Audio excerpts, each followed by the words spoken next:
All right. Hello, everyone, and welcome back to the Melanin Margin. I'm your host, Quaviondre Williams. And I'm Daquon Wilson. And this is the talk show dedicated to bringing the marginalized to the spotlight and uplift the Black voices that will no longer stay silent. So let's get into this week's conversation. Is sex work valid work? Now, Daquan, should porn apps be a thing? Um, sure. I mean, that sounded so unsure, but I think that when it comes to pornography, and it's one of these like live and let live type things where Mhm, it's something that people enjoy, people derive mhm, pleasure from.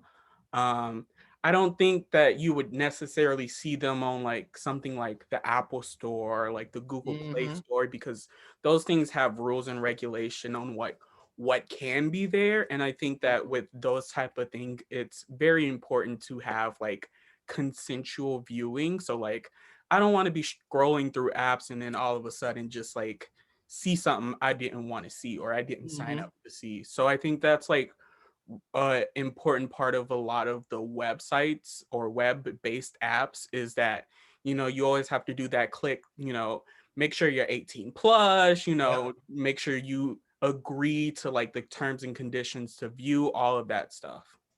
Yeah, I agree. I think that I really find it very frustrating that those apps don't exist, and why, like, because I mean most apps like that are oftentimes not in the Play Store. Like, I didn't know this, but you know that OnlyFans is not available as an app in the Play Store or Google or in like in the Apple Store. Yeah. I was so shook when I found that. I did not know that for the longest time. I was like, why isn't it? I was like, it makes more sense for it to be more efficient that way. And it's because it's like obscene or aggressively pornographic or whatever the case may be. And it just really frustrates me because I'm kind of like, you would think that that would be a better space to make sure that sex workers are being paid for their content. Because a lot of times they'll put their content on apps on sites like Pornhub, X videos, or whatever, and stuff like that can't really be it's not really what is I'm looking for, not monetized, but it's not monitored very well. So people who don't even like know the people that they're posting, they can post video of paid content, all kinds of stuff. So it makes it very difficult for content creators to create work and make sure they get paid from the work. Like unlike a YouTube where like you can take down someone's video who like literally copies your video word from word, or like certain music sites where you can like it pings a song if you have it copyrighted. So it's just kind of frustrating that we don't consider sex work intellectual property. Mm. Does that make sense? Yeah, I think that totally makes sense. And I think that it gets at this bigger conversation of like, what is sex work? And like, there's all of this conversation about like different aspects of sex work, whether it's like adult entertainment, whether it's, prostitution, whether it's stripping, all of these different things. And I think a big thing that happens is in the realm of like legalities and all of that, there's these fine lines between all of these different worlds. But at the end of the day, they kind of seem blurred. I don't know. Have you ever noticed that? Like how there's like all of these different distinctions between different forms of sex works, especially when it comes to like the legality of certain things? Yeah, I've noticed that a lot. Like it's like certain things like certain sex work is considered okay, invisible or whatever, but like if it's a direct exchange for sexual activity, it's seen as illegal or whatever. Like if you're petitioning someone to send you a video of their body and you pay them for it, that's fine. But if you send them money in exchange, and the crazy part is what I learned too is it's not the act itself that is illegal. It is the transaction of money between two parties that is illegal when it comes to sex work, which I find baffling Right. because and that's not something that's surprising in our society because not too long ago sodomy was illegal, you know what I'm saying, and stuff like that, even though it was mostly into gay people's and not for the straight people who were doing it, but we're not gonna talk about that. That's another episode. But like it's just really funny to me. It's really just like mind-boggling to me that like it's only It like, because once again, if you go out and have sex with somebody, it's not a problem. If you go out and do what you do, it's whatever. But if there's a trail of money being exchanged for sexual activity, that is grounds for prostitution charges, which I think is so baffling, because I do believe that sex work is a valid form of work if you are someone who has not been forced into it, that you are of legal age to participate in such activities, and that you're not being, like I said, any kind of forced, any kind of whatever. Like, as long as those things are in place, and as long as you are doing this because you want to and because this is what you want to do or whatever in your life, I don't understand why that's something that is a problem. Because if you look at certain countries, correct me if I'm wrong, but I think it's like, I don't know if it's Sweden or somewhere in like another country, where like they have something called the red district. Yeah, Amsterdam. Amsterdam, thank you so much. Amsterdam has the red district, and it's legalized there, and they actually have their prostitutes or people who are sex workers get tested and make sure that they're using the right stuff. And I'm kind of like, imagine, like, it's just this, it's such a bigger conversation of like how conservatorship, or how like Christianity has really kind of put such a harsh lens on what sex work is, because the truth is it's one of the, if not the oldest profession in the book. It is. You know what I mean?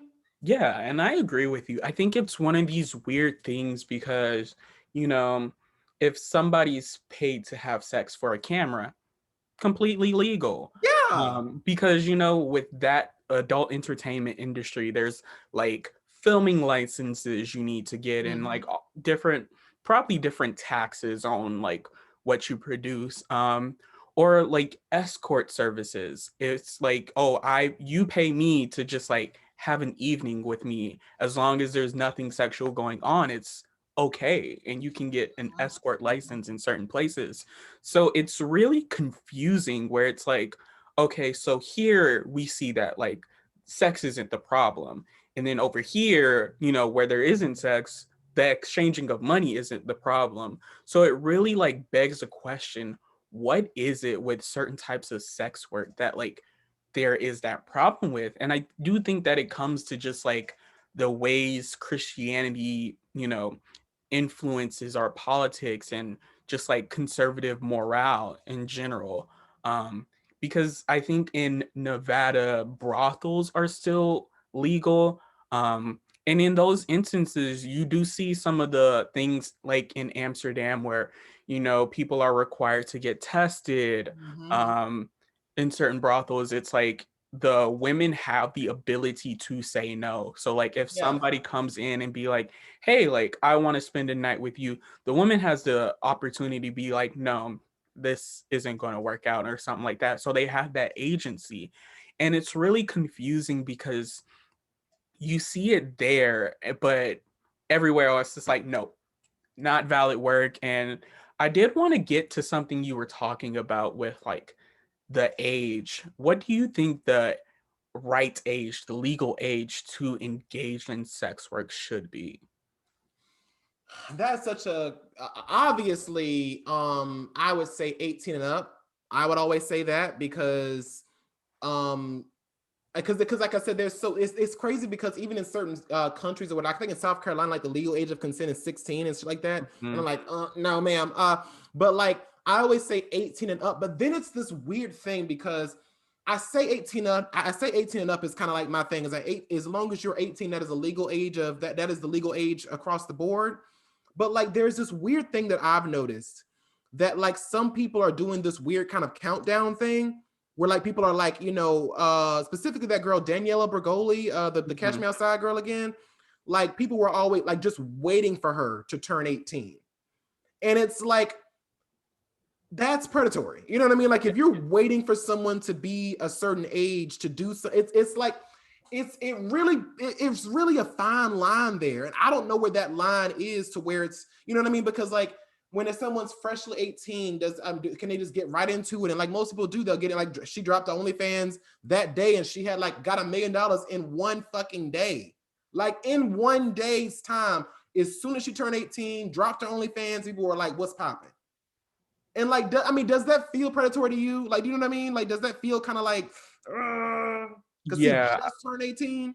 I completely agree. I think that like if you have like this website counting down to when certain girls turn 18, I think that's absolutely disgusting because what that is saying is that the law is the only thing keeping you from being a pedophile.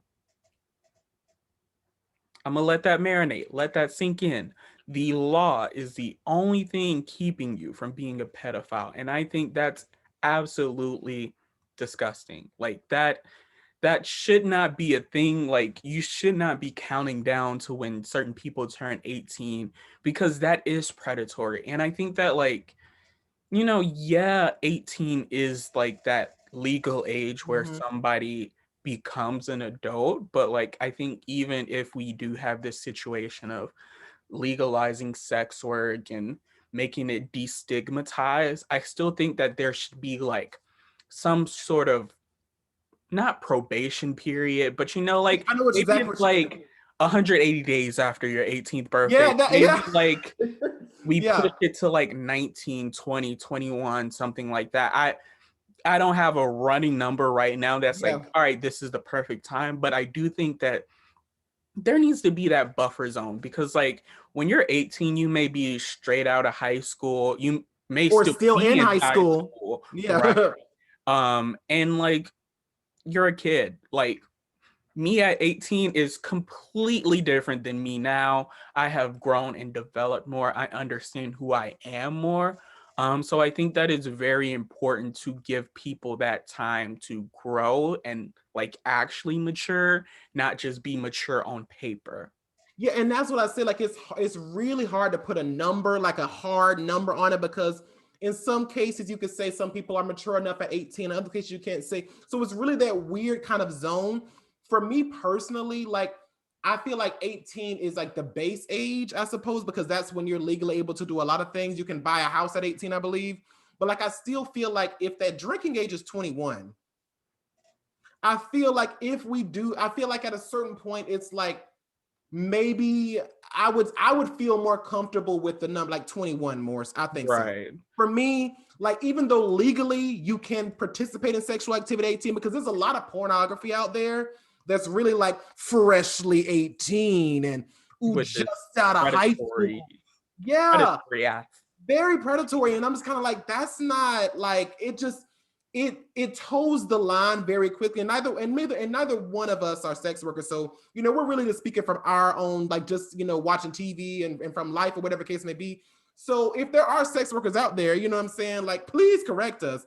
But like I think personally, like when it comes to maturity level and to understand exactly what sex work would get you into, and but then again it's the whole idea of like some people don't have a choice. Like their finances aren't really going. The only thing they have is their body to sell. So it's really like one of those just really weird kind of gray areas. Yeah, and I think that part of, getting to that place where we can like, find that fine line is really destigmatizing and demystifying sex work. Yes. I think that it's one of these things that we don't have conversation about because it's like, oh, sex work is bad. Like, you don't want to do that. Like, you want to get a real job or all of Mm-hmm. these different things. But I think that we also see on the flip side like this glamorization of sex work, whereas Yes. everybody's like, oh, I got an OnlyFans and I'm making millions of dollars a month and like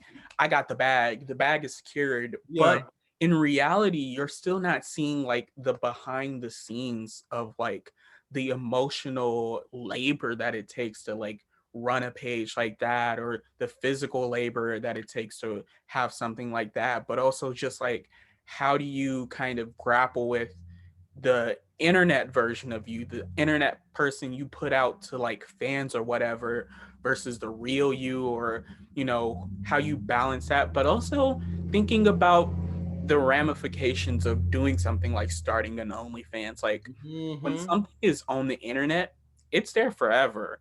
And even as much as we try to like destigmatize things, stigma will be there. And, there is going to be certain times or certain jobs later in life that will find that and be like, no, you can't work here because that's not the image that we want for our company. I want to move back to a little bit what you were saying about demystifying it. I think that that is a really big thing. I think that's the really biggest problem as to why me or you can't really come with a good age, because it's like they're really because once again, in some countries, in our country, America, 21 is the legal age to drink, but I think in Germany it's 16. Right. You know what I mean? But and it's like about, so it's like it's so weird because like, you know, it's legally able to consent at the age of 18 in most countries or in most states or whatever. But the reality is, are you fully developed? Because there's studies that show that, you know, men or women or cis men or cis women, you know, their brain isn't fully developed until they turn the age of 25 or whatever. So should it be at the age of when you are fully developed or when you're fully, you know, whatever. So it's Right. really such a fine, it's such a muddied water in that direction, because like I said, most people know it's 18 because that's the age that you have to say 18 or older. But it's like, it's just one of those things where it's like, if we could learn to discuss sex more openly and discuss sex work more, because it's never going away. Like, Right. that's my thing that really frustrates me about it, is that just because prostitution is illegal, just because you tell people they're not supposed to, doesn't mean it doesn't happen. You know what I mean? And it's Right. like, the more you keep doing this, the more you keep putting this stigma on it, the more people are going to get into it. The more people are going to, like you said before with the OnlyFans thing. People have this weird idea that OnlyFans is the only way that's going to make some money. And it's kind of like, unfortunately, baby, you know, while it is a viable option for some people, it is not a quick, it's not a quick cash grab. Not There's at a all. lot of work, like you said, that it takes to maintain a page and to also figure out the difference between being a sexual object for people to ogle at and being a human person. And what do you owe people outside of that? Because what if a friend of yours discovers your OnlyFans and they're like, oh, well, she does this or they do that, or he does this on this and the fourth. So they must be like and you can still be somebody who's very personal about your sex life, or very, you know, I don't want to sleep with anybody. But there's a stigma of like, well, if you have an OnlyFans, you must be a hoe. Or if you're a sex worker, you must be a tramp. Or if you're a porn star, you must be whatever. You must love to have sex with everybody for no reason at all. And like la la la. And it's like, that's not the case. These are still human beings. And like, the same respect that we have for actors outside of performing a role, the same should be done for sex workers, knowing like, this is my job, this is my life, this is me as a person. It's that separation between the performer or the sex worker from the person, the mother, the friend, the whatever. And I've seen, like you said before, a lot of people have gotten fired from their jobs. Like, teachers have been fired from their jobs because they got discovered having an OnlyFans. Not too long ago, a nurse got fired from her. You remember that story about the nurse who got Yeah. fired because she had an OnlyFans? And during the pandemic, when she needed the money because she had no other way to get some, so that's the only way that she could. And it was just so frustrating to hear stuff like that, because the OnlyFans that the teacher created was not for the kids. You know what I mean? Right. She's a grown ass fucking woman, or that's a grown ass fucking man, or a grown ass person. Why the fuck does their personal life have anything to do with them teaching or their ability to do their job? What does this woman having an OnlyFans, how does that impede her ability to do her job as a nurse? Do you see what I'm Yeah. saying? And it's all about the perception and the stigma that we have. You know, uh if you have an OnlyFans, say a teacher has an OnlyFans, Mm-hmm. you know, the parents might see it and be like, "Oh, I don't want this person teaching my kids." And that can cause a lot of different drama, and I think that it all revolves around that stigma. And so I think that like destigmatizing and demystifying is something that's so important in order to like have this kind of live and let live mentality. But also I think that another part of this discourse is like really getting at the root of, you know, why people go into sex work. You know, there Yes. are people who absolutely love it. Yeah. They love doing it. They love sex. They love like that intimacy that they can have with people. And that's perfectly fine. There's also a lot of people that do it because they don't have other means of getting money, or even if they have a job, their job isn't paying them enough. And you have all of these different things that kind of lead to all of these different socioeconomic factors that lead people into doing it because they do see it as like that get rich quick type thing.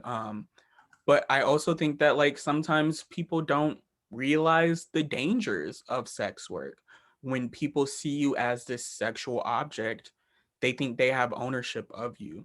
And that can lead to a lot of different dangerous situations. You know, I personally had a friend who worked at a strip club and they were a stripper. And a lot of times after they do what they do, they collect their tips or whatever, and they go about their day, people will like approach her and like try to touch her and like do all of these different types of things. And like in the club, there's like the bodyguards or whatever that can Yeah, like prevent people. But once you leave those doors, that perception of you is still there. And I think yeah, that's something that's so ingrained in us, is that we have an image of somebody and that image encompasses everything. So like if you have a friend who's a teacher, you're going to see them as a teacher wherever they at. Like if they're at a club having fun, you're going to be like, you're a teacher? Like what are you doing here? Or if you're a stripper, like you're going to see that person as a stripper even if they're not inside of the club or doing that. And I think that's a problem that we have in society, is separating people's occupation from their life. yeah. I fully agree. I think that that's and it's not too like it's not too long ago that well it's still happening now that gay people are getting fired from things because of just being gay or LGBTQI identifying people getting fired because of how they identify or how they present or how they whatever. Like not too long ago, I was like terrified of coming out to my job about being non-binary and going by sheer pronoun because I was like, what if they fire me? Because there's nothing that protects me from being fired because of this, and it's just that fear. And like, I couldn't imagine how if I was a trans woman or whatever, like there's so many different things that go through your head of that kind of fear of like if somebody finds out. And I just don't understand how like, especially when it comes to sex workers, like how people can't differentiate between the fact that like this is a performer and this is the person. Like I said, even with any actors fall into that as well, that fall into that category where it's like they perform a role and people just associate them with that role so deeply that they can't see them as anything else but that role. And Right. it's like it's unfair to the person because it takes a lot to break through that and to show, hey, I have way more to offer. I'm an entirely different person outside of that. Like, yes, I participate in those activities outside of work, but it has nothing outside of whatever, but it has nothing to do with my personal life, or my personal life has nothing to do with my like. It's like you said, we have a big problem in society with separating the two and understanding that yes, this person may be a sex worker, but that they're not that full time, or Right. they're not that 24/7. And yes, this person might be a stripper, but not a stripper 24/7. You know what I'm saying? And I think that there's just kind of disrespect, and that disrespect comes from the lack of respect society has for sex workers. They Right. get it worse because society has told us that it's bad, it's dirty, it's taboo, it's not to be discussed. These people are trash, these people are not worth your time. They're not, viable people. You know what I mean? Like it's all this negative stigma that creates this image or narrative that sex workers are less than human so they can be treated. It's the idea of because they allow themselves to be objectified freely in society, that makes people think that they can objectify them at all times without consent, because even in that situation they're consensually asking, hey, in this particular situation I'm okay with being objectified, I am choosing to be so in this particular situation. However, when I step out of that, everything that stops, because now my consent is no longer involved. But people don't know, they can't see that just because someone has made themselves an object of ogling for a moment, that does not mean that they're to be ogled consistently. Which is why we run into a lot of that, the paparazzi and shit like that outside of like actors who, I perform this role, I'm doing this role, I'm allowing you to see me and fawn over me as this actor or this whatever, or like the Channing Tatums and the Chris Evans and the la la la. I'm allowing you to kind of see me in this situation, and I'm giving my consent for you to see that in that way. But when I go into my regular day-to-day life and you're trying to grab my abs, like, okay, a prime example. Sorry, I'm gonna go in a little bit, but there was a scene on Ellen one time where Taylor Lautner was coming into, surprise a fan, and the fan was like, "Oh my God, I'm so excited to see you." And then she started to rub her hands on his abs, and he was like, "Bitch!" And he looked down, and he was like, "What are you doing?" And like he laughed it off because like he's nice, he's not trying to be whatever. But it's like the idea that because he allowed himself in that situation in Twilight to be, an object of seeing or looking or whatever in that particular scene or in that particular moment, that Right. he agreed to, but that's not what he agreed to in life. And I think that that's where that problem. Am I making sense, Daquon? Yeah, consent at one moment is not consent forever. Yeah, exactly. Exactly. And it's just the fact that people seem to think that because a porn star does porn, that sex is all they know and all they are worthy of, or all they are, that's the whole person. And it's like that's not the case. And I want to ask you, like, do you think that that's the problem with what do you think is the problem with how we treat sex workers in our society? Like, where do you think it comes from and stems from outside of Christianity? I'm going to take a book out of what I say every episode. Let's see, racism, homophobia, transphobia, All the phobias. classism, all the isms and phobia. And I think that genuinely is a part of the reason we have this negative view against sex workers, because a lot of the time, you'll have a lot of like LGBTQ people who are sex workers because, when you're discriminated against, you're going to try to do something in order to make money. So if you're discriminated against in the workforce, or you're not getting livable wages in the workforce because of your identities, you're going to try to like find some way to make ends meet. And for some people that is sex work.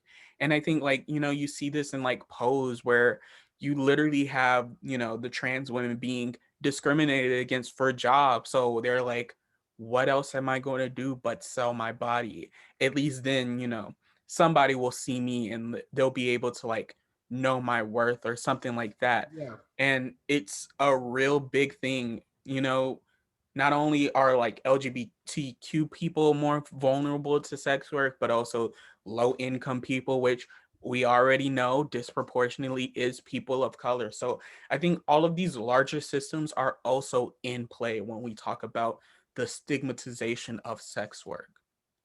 I fully agree. And like I think it just goes into the even deeper conversation of like what how we should view situations like that, how we should view sex workers. And I think that honestly and true, like even the word objectification, or even seeing them as objectifiable or as objects, it's kind of like, I think that we need to kind of humanize it. You know what I'm saying? Mhm. I think that that's where the thing is. So I want to kind of push back on what I said a little earlier. Like, it's not that they're allowing themselves to be objectified, as more so they're allowing themselves to be viewed in a specific intimate space or Right. intimate light. Because Sexually free. yes, so it's like I looked at the objectification is the dehumanization of something. So instead of dehumanizing the person, understand this is just an aspect of their intimacy that they're showing to you, they're allowing you to see. But that does, I think that our problem is that our society tries too much to objectify those people and to make them simply objects, because objects don't have feelings. Hmm. Objects don't have thoughts, don't have memories, don't have a life. Objects are simply tools to be used. And I think that that's the problem, is that even the dialogue surrounding sex work is oftentimes objectifiable, or is like, well, she did this because of blank blank, or she is this, or she is that, or oh yeah, I want you to do this and that to me. And you're like, well, baby, I'm not in that situation right now, or I'm off, or I'm clocked out, technically, whatever. So that's not who I am right now, or that's not what I'm doing right now. So I think it's just about restructuring the way we view sex work as not, like I said, that's why I'm pushing back a little bit on what I was saying, like not so much them allowing themselves to be objects, but versus allowing themselves to be intimate in a certain way. And I think that even when we look at how we look at this as a whole, like as sex work as a whole, it honestly, I think, has a lot to do with, because of how we objectify people. I think that's the reason why a lot of sex work oftentimes leads to sex trafficking, Mm. because the tie in it is, well, you're an object to be used at my disposal. Um do you think that sex work is in sex trafficking go hand in hand, I or is think that the reason why it's a problem, and is that where we get the problem from?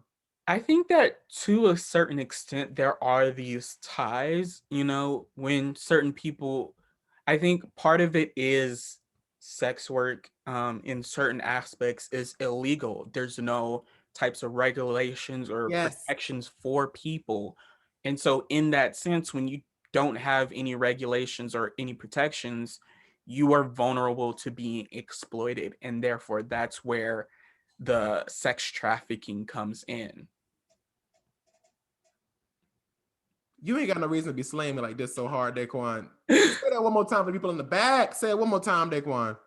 So when you have no protections, no type of regulations within an industry, you are vulnerable to being exploited. And that's exactly the problem. Is the reason why sex trafficking is such a big thing is because there's not checking. There's not a checks and balances system.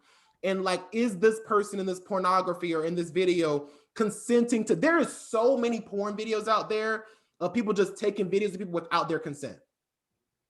There's so many like, oh, amateur videos where they're taking videos of people in bathrooms and in situations and like a whole thing. And it's like, it's because there is no regulation. It's because there is no consent. It's because there isn't a conversation that's open and honest about things like, okay, if you're, it's one thing to consensually say, I'm okay with being in a position where I'm filmed in a certain way as a surprise, whatever the case may be. But if there's no established consent in it, it is done without consent, and that's not okay.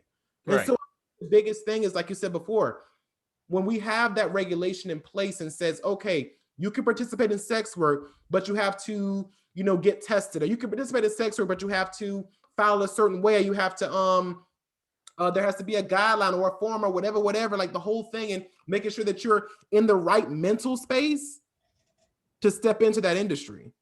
You know what I'm saying? Right. Because like you said before, things are, these sex work is not something that you should get in sex work is not something you get involved with without fully being aware of what you're getting into, especially in this new day and age. Now, as far as the physical things, like we said, sometimes people are falling hard times and they have to do what they got to do. But Right. when it comes to the visual aspects of it, like I said, the OnlyFans and like the pornography and stuff like that, it's like really fully having that conversation of like with yourself, like, am I really okay with putting myself in this position? And I think that a lot of times people don't really understand that, and or even not even the fact of that, even let's take it even deeper than that, the fact that we even have to fear anything about being involved in that kind of activity at all. Like that there is this kind of dialogue of like, you have to be afraid because if someone finds out, you could lose your job, you could lose your boyfriend, your wife, your house, your whatever, like all kind of stuff like that, because people don't like to be associated with that kind of stuff. So it's really it's kind of a catch-22, kind of damned if you do, damned if you don't. Yeah, and I think that that's one of the problems that we have is we spend so much time vilifying sex work that we don't spend time helping people not recover, but like, kind of move out of that system if they want to. It's one of those systems where it's so easy to get trapped in, but there's nothing to like help people out when they want to get out. So I think it's important to like have systems in place where if people have engaged in sex work, that they're able to get out when they want to, and that we're Yes. spending less time, being like, oh, you're doing this, jail, go to jail, but more time, being like, hey, if you got involved in something and you need help getting out, there are places to go to help get you out. There are people to talk to, there are systems in place, not only socially, but financially and all of this other stuff to make sure that people are safe. So let me ask you, like, we understand that sex work is dangerous to a degree. There's always a level of danger to it for multiple reasons. So, like, do you think that because of the danger that comes with it, do you think that the danger in sex work comes from how we view it, or it's just a product of the job, kind of like being a firefighter or whatever? Like, there's going to be danger. Do you think that even if society was in a place where we accepted sex work as valid work as a whole, do you still think that the danger would still exist there?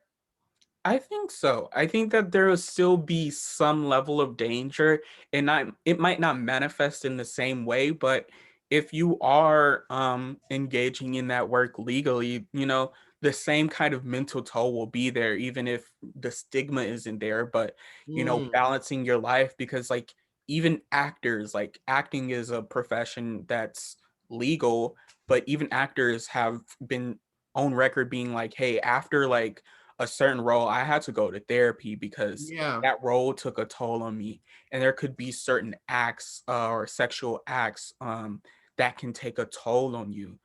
So I think that is one part that will always be a danger.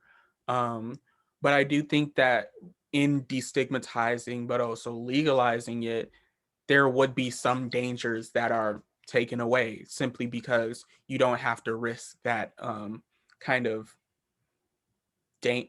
I don't know the right word, but you get what I'm I know what you mean. And I wonder, the reason I was asking that too also is because of the fact that we also see that rape is most common in sex work.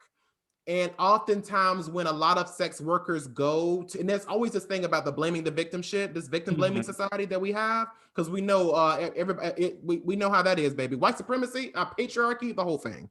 But anyway, it's oftentimes we'll see that sex workers who do report being, raped or taken advantage of or sexual assaulted or whatever the case may be, people oftentimes kind of discredit it or like, well, you put yourself in that position, so and it's like, no, they consensually put themselves in the position to have sex, but they did not consent to being raped.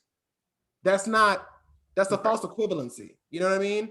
And I think that that dialogue that we have is so dangerous because it's kind of like, once again, some people are involved in sex work because they either have they have no choice sometimes because they have to make income, they have to find a way, especially back in the day where like even today, like there's people getting put out of their house still for being gay or for being whatever, trans, whatever, and like they have to sleep with someone to just be able to eat or to have food or to be able to stay somewhere that's warm and that's or that has central air and heat or whatever the case may be. But once again, just because they put themselves in that position does not mean that they deserve or that they are um less than that. And it's that idea of like that they deserve that, oh, they deserve it because they put themselves in that situation, or they deserve it because they were being sex workers. Kind of like, just because you consent to have sex for money does not mean that you consent to be raped. Like that's That's not the deep. same thing. You know what I Right. mean? And it's so, and once again, I think it really harkens back to what you were saying, like this demystifying of it, because when sex is seen as such a taboo topic and there's people who do sell their bodies for money, it's this idea that, well, once again, if it's like you said before, it's the idea of making them, it's dehumanizing them and making them objects. So once again, like I told, like what I just said earlier, objects can't hurt, objects can't have feelings. And so when they come to the police officer and say, hey, somebody did this and that to me, they're like, well, you sex worker, so you're an object, so what happened to you is your fault. And that's the problem, is because like you said before, had we had sex work legalized and regulated and having things in place to protect sex workers, it's like, okay, we have the conversation of going, all right, and if y'all are into the rough stuff and the whatever, having papers or forms that are signed beforehand to say, I consent to being involved in something that might be a little more aggressive than I'm normally into, or whatever the case may be. And like having that kind of conversation so that when a sex worker comes and says, hey, I was in a situation where I was taken advantage of and this and that we've consented to, it's not seen as something that's, oh my God, taboo, can't talk about whatever, or you deserve whatever. It's like, no, we recognize that this is something that happens in society. We recognize that that is not her fault or his fault or their fault for whatever happened to them. You see what I'm saying? Right. And I think also it's one of those things that, of course, everybody has their own moralistic view of sex. Everybody has their own different values. Um, and it's okay to have your values, but when you're belittling people and dehumanizing people, your values are problematic. Let's be Yeah. honest.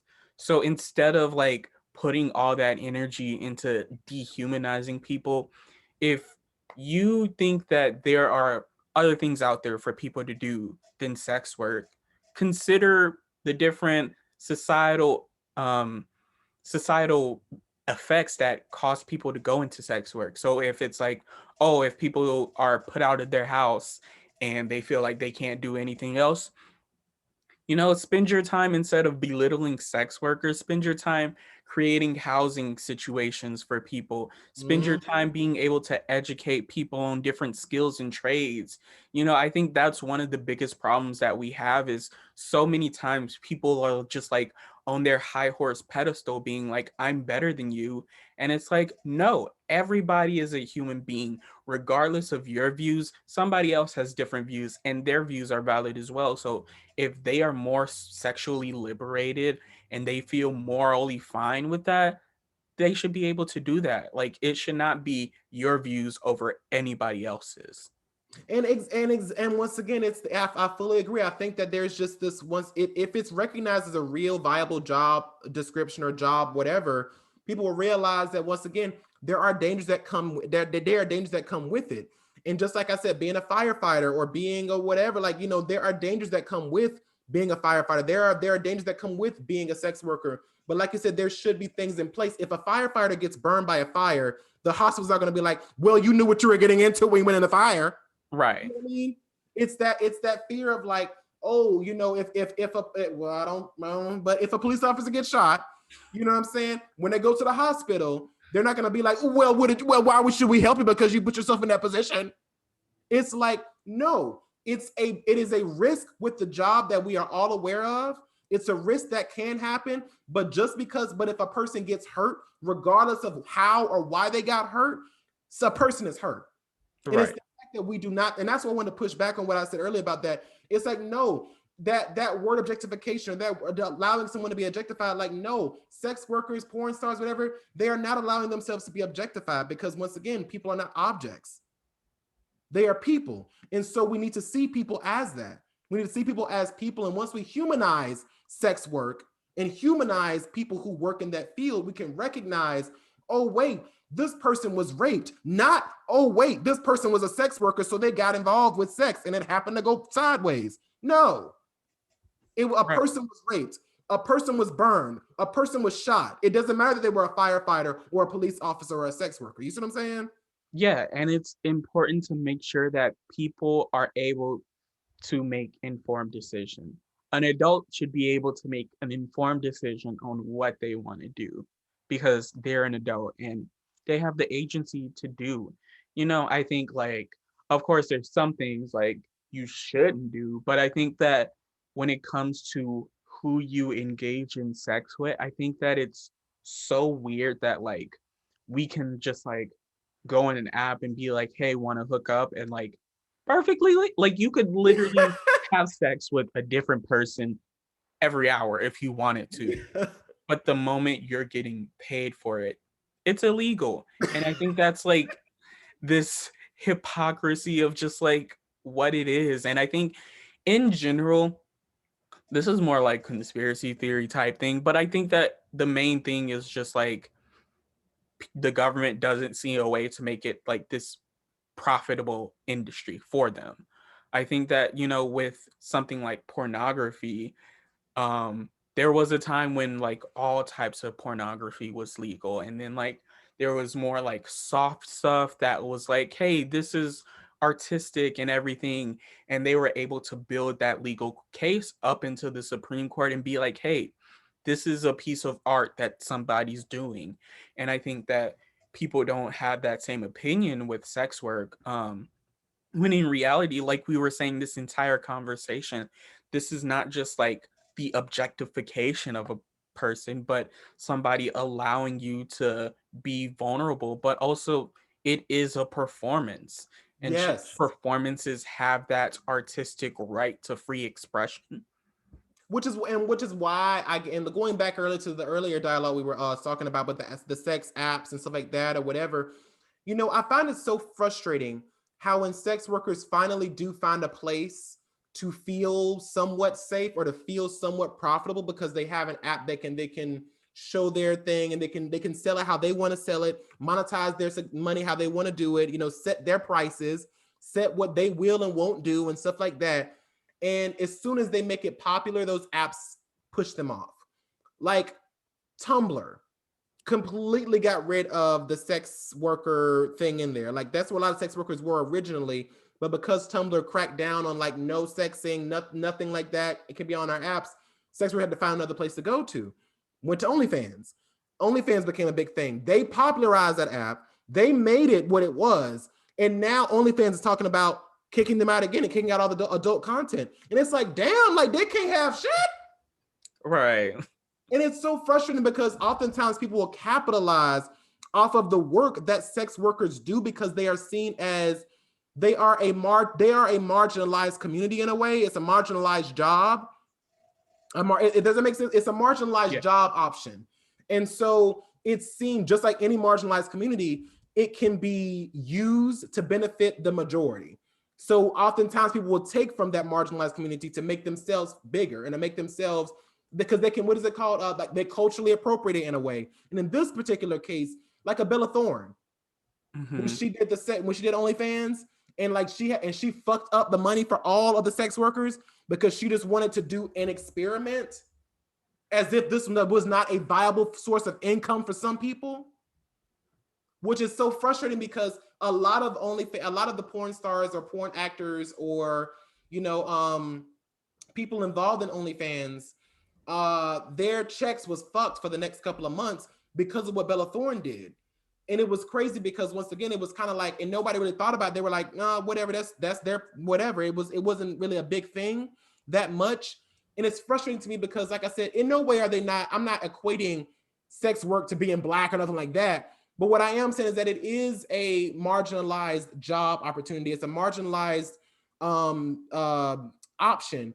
And because of that, it's oftentimes treated with the same kind of insensitivity as other marginalized communities. It doesn't make, am I making sense, Daquon? Am I on far left field? No, you're making sense. Okay, I'm making sure. Literally, if you think about it, sex workers are on the margins of our society. You're not seeing them in like an office. You're seeing them on a corner at night. You're not seeing like porn being like this grand app or whatever. It's, one of those apps that like has a whole bunch of different spam things that you have to get through, all of that stuff. So it's literally on the margins of whatever platform it's using. And that's what I guess I'm trying to say is like they are on the margin of society. And it's like the idea that people can just like, especially because OnlyFans knew for a long time that sex workers were using their app. But now that OnlyFans has become almost a household name, now they feel like we've got the clout now, so we don't need the people who made it. Like how they treat TikTok with Black creators and people of color. It's like they popularize a lot of these, they popularize, but the people at the top are like, okay, we'll use that, we'll pick away. It's cherry picking.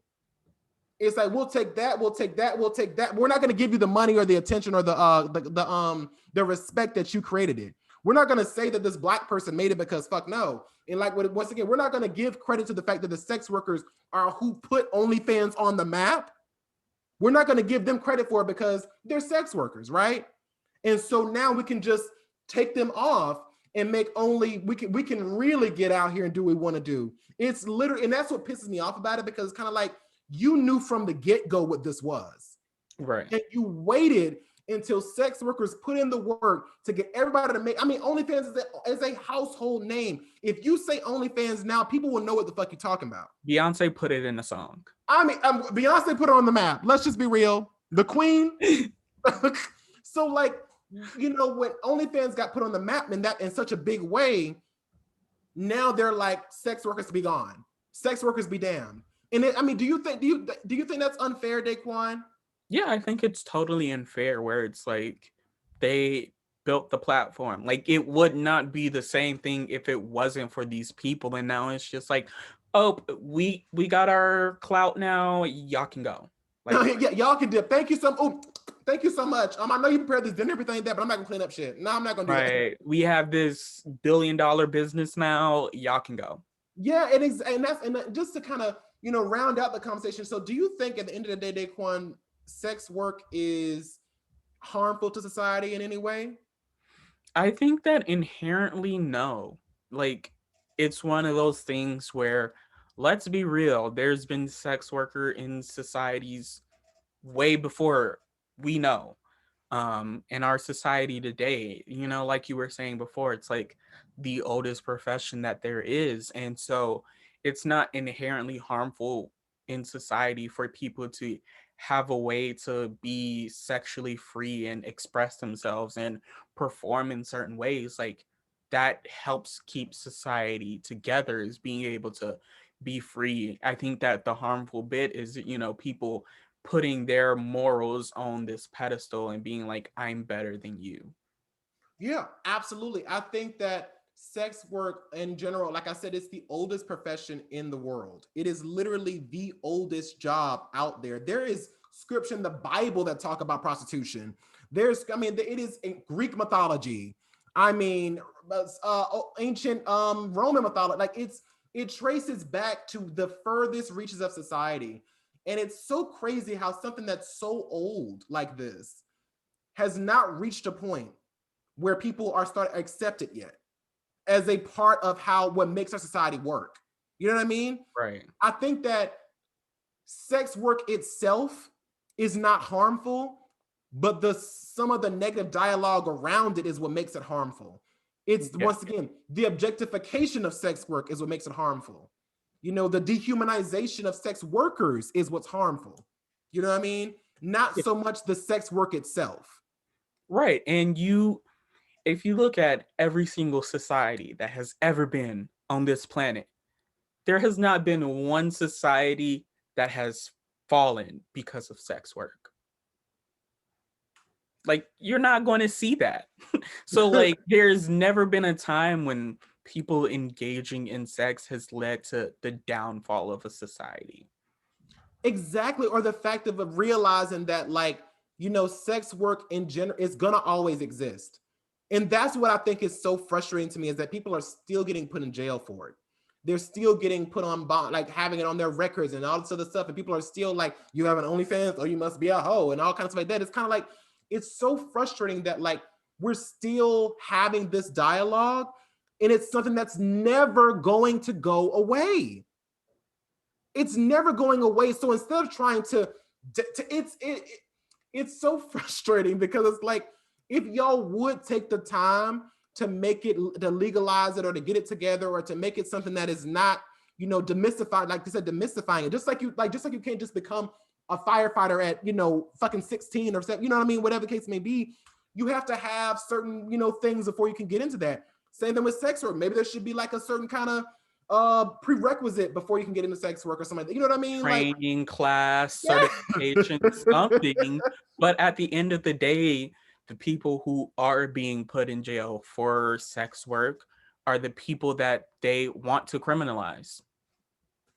Ooh, ooh, ooh.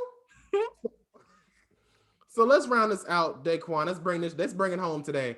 So do you think that if we did legalize sex work and we fully let it be what it is, do you think that it would lead to more sex trafficking or sexual exploitation? Do you think that it will have a positive or a negative outcome in society as a whole? I think that it would have a positive impact because with legalization, you can add certain protections and regulations in place to protect people.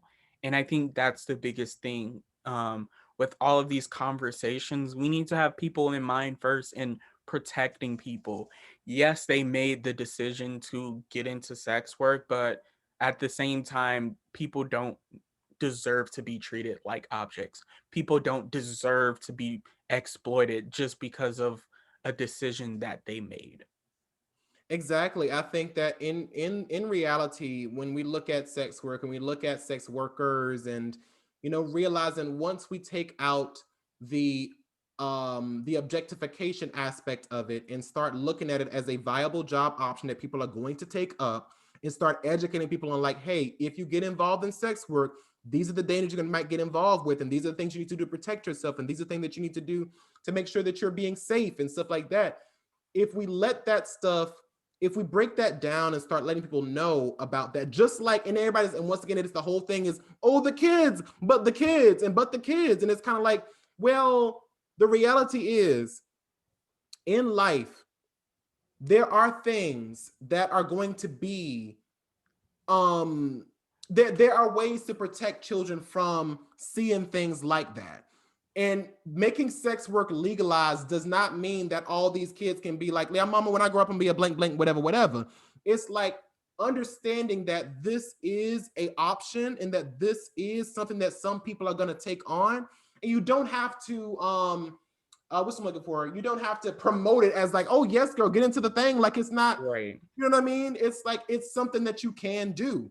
It's not something that's being encouraged or being demonized. I think that just being very neutral about it would really help that. And that's like, I think that when it comes to the dialogue about, you know, what about people who are like 16, 17, 18-year-olds who are trying to get involved in that stuff and whatever, whatever. And it's like, okay, at the end of the day, baby, the reality is we can't stop people from doing things. That's number one. We can't stop people from doing things, except for, like I said, making sure that we put, if we put things in place that protect children. And so the more that you don't talk about it, the more younger they get involved with it, because they're like, well, there aren't regulations in place about it. Right. They're curious. Nobody's talking about it, and they just Exactly. curious. There are so many people who are 16, 15, 17s, away in the teen young age, that see that as an option and be like, oh, I'm gonna get involved with it, and I'm just gonna lie and say I'm 18. And then it's pedophilia at that point, and it's whatever, and that thing. And it's like, it's crazy, because if that conversation had been had, and if we make things and say, okay, this is a place that you can get into, we need to see some ID. We need to make sure that this is an actual ID that we can actually check to make sure and verify that you're 18. But because people can fake it, and because people really don't care, it's a lot of wink, wink, nudge, nudge kind of shit. Because it's so under the table, so many things slip through the cracks. And so back to the question, I think that if we legalize sex work, sex trafficking and sexual exploitation, especially of minors, would not be as prolific as it is in our society, because we understand now, okay, if you're going to get involved in sex work, you have to be this age. If you are not, and there's no way to prove that you were this age, or there's any question about it, it's going to be a no for me, sis. Right. And then you also have that added level of regulation where it's like, you know, something is legit because you know you have to have these types of forms filled out. You know, you have to have this license or whatever. Yeah. And so like any job, like with any job, you have to put in your social. You can't. I'm sorry, I'm going to cut you off there. I'm going to let you finish. Good. Beyonce, I'm gonna let you. Wait, what is it? Taylor Swift, I'm gonna let you finish. I'm gonna let you finish. But Beyonce at the back. But no, I just want to get this real quick in. Like, it's just like at a regular job where you have to put in your social, they have to check your background, they have to do all this other good stuff. It should be the exact same thing with that. You can't work at certain jobs unless you're 18 or older. And you have to prove that you're 18 or older through your social, through your driver's license, through some other things, and through some background checks. The same should be true of sex work, which would keep a lot of minors out of it. Go ahead, though. I'm sorry I cut you off. No. And on top of that, you have the reverse, because if you're, getting a job, you can look up a company on the Better Business Bureau to make sure that the company has all the different licenses and certifications that they need to be running their establishments. The same can be said where it's like, okay, if this person is trying to get me into the industry, they need to have X, Y, and Z. They need to have all of these different things. And so you can not only fact check people who are trying to come into the industry, but the people who are trying to get you into that industry and be like, hey, no, you're not legit, man. Like, you don't have the proper means. And so obviously you're trying to do some type of sex trafficking thing. And the fact of like, what are the benefits? What are the drawbacks? What do I need to look at? What is going on here? What am I getting involved? Where's my orientation class? Where's my 401k? Where's my 401k and my retirement benefits? You know what I'm saying? Like, stuff like that I think would really do a lot. Once again, sex trafficking cannot be completely stopped totally, because there are bad people and malevolent people out there. Right. But I think that if we did legalize sex work, I think that would severely hit.